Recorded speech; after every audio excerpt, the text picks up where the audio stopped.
What's up, little bros? You got Big Bro here.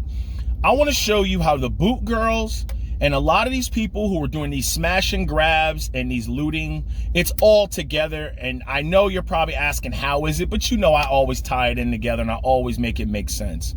You got two groups of people in the United States.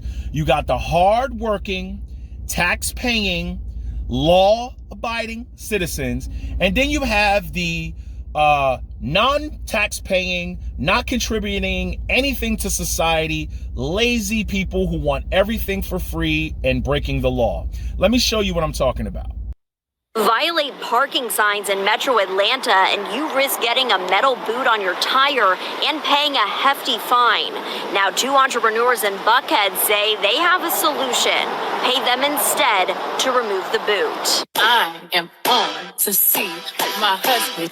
Meet the Boot Girls. They're wearing ski masks to remain anonymous. The best friend duo says they're saving Buckhead one metal boot at a time. We don't got no beef with the people that put boots on the cars, but we gonna take it off. We gonna take it off. In Georgia, a private parking enforcement company can boot your car if the municipality has an ordinance to do it. They'll charge you to remove it, and if you don't pay in 24 hours, tow and impound your car. But the Boot Girls show up quickly when you reach out to them. We talking big money. We talking big money. They charge $50 to remove a boot, and it's all thanks to this. It's literally so ugly, but it's magical. They're not the... Did you hear what the news anchor said? She actually showed everybody the proof, and the news anchors are trying to big them up a little bit, trying to be woke, but they're actually playing them out. And the Pookies and the Ray Rays really don't understand they're being played out.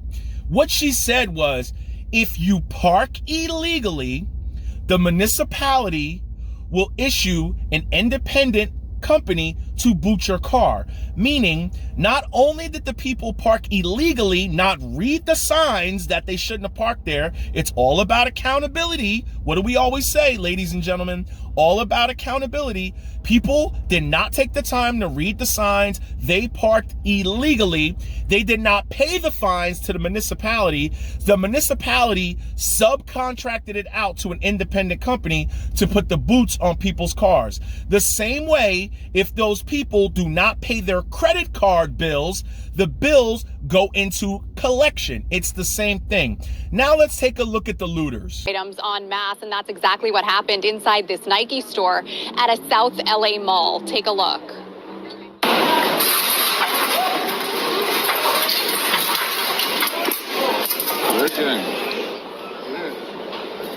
The call came in just before 6 o'clock Sunday night. There were about 20 juveniles who ran into the store with bags, and they took as much merchandise as they could get and then ran out. There was no harm or threat of violence, and this is exactly what we're seeing at other major LA malls. Chief Michael Moore tweeted today that there were two other recent flash robberies, one at the Beverly Center and another at Fashion Square in Studio City.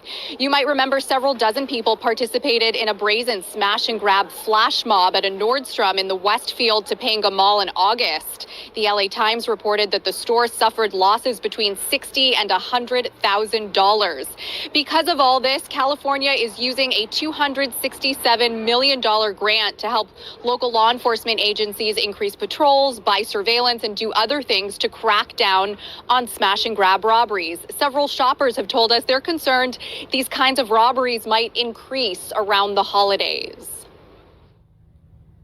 I think it's probably just some of these guys probably feel desperate. There's something they got to do, and it's just maybe easy, less security, something like that. Just people have gone in stores and they just grab the fixture and everything and are just dragging it out to the store and just taking whatever they can grab. They crash them? Yeah, I know people who got like 200 car thefts, 300 car thefts. What?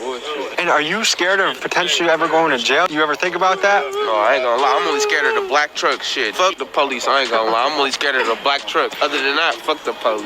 Have you thought about how you would spend that time? Shit, you only gonna do like 3 weeks shit. It's a misdemeanor. You only do 3 weeks for stealing a car? Hell yeah, it's a misdemeanor shit. So is there really no punishment for this? Hell no. It's the high speed, that's when you get a felony. How old do you think the average Kia boy is? 12, 11. 12, 11? You know what I was doing when I was 11? I was catching frogs and shit. Uh-oh. Hey, watch this, watch this, watch this.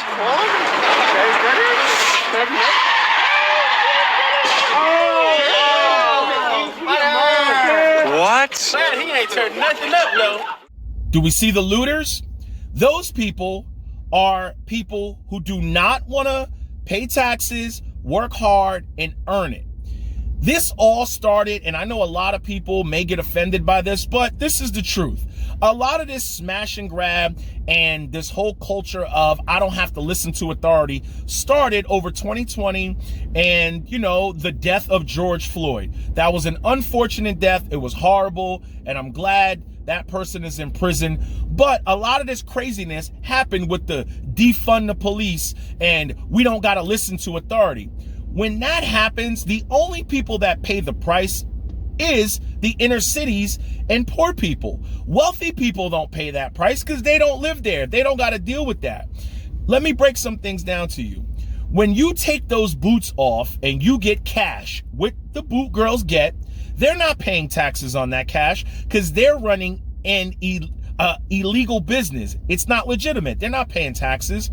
That company that puts the boots on, they have workers that they got to pay. There's not a bunch of gang of people out there in a van. Yeah, we just gonna boot these random cars. No, they have a list of people's license plates that needed to be booted because they never paid their fines. When you don't pay those fines back to the municipality that is in that city of Buckhead or Atlanta, what happens is that's a lack of funding. Therefore, your schools suffer.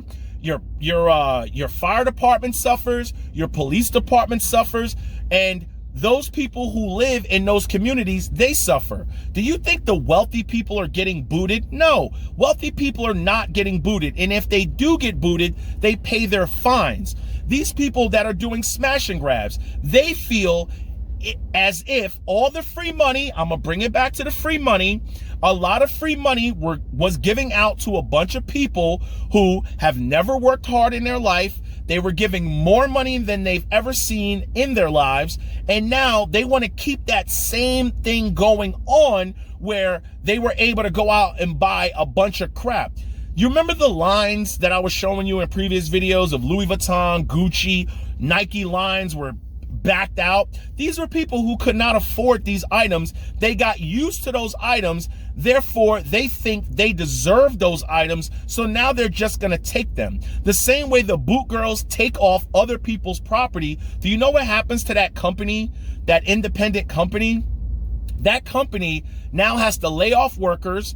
They have to lay off logistics people. People get laid off and they lose their jobs, and it adds to the unemployment. They got to pay for fuel to send those people out to put the boots on those cars. Now, people will always big up this type of activity, but it's only the people in the inner cities that pay the price for that.